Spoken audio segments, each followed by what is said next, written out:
রুই মাছের ঝাল ঝোল তো অনেক খেলে, এবার এই রুই ভাপার রেসিপিটা একবার ট্রাই করে দেখো। এর জন্য আমি এখানে রুই মাছগুলো নিয়ে তাতে নুন হলুদ মাখিয়ে সামান্য ভেজে নিয়েছি। তোমরা না চাইলে না ভেজেও করতে পারো। আমি এখানে 2 থেকে 3 মিনিট মতন ভেজে নিয়েছি। আর অন্যদিকে আমি শিলনোড়াতে সাদা সর্ষে, কাঁচা লঙ্কা, নুন হলুদ আর সামান্য পরিমাণে জল দিয়ে মশলাটা ভালো করে পেস্ট করে নিয়েছি। তোমরা চাইলে মিক্সিতেও এই সমস্ত কিছু পেস্ট করে নিতে পারো। তারপরে আমি একটা টিফিন বাটির মধ্যে সমস্ত কিছু মশলা, নুন হলুদ আর সামান্য পরিমাণে তেল দিয়ে মাছগুলোর গায়ে ভালো করে মশলাগুলো লাগিয়ে নিয়েছি।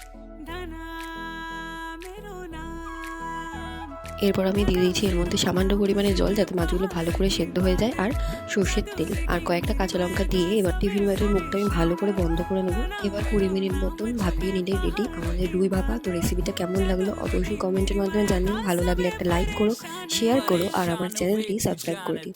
Thanks for watching.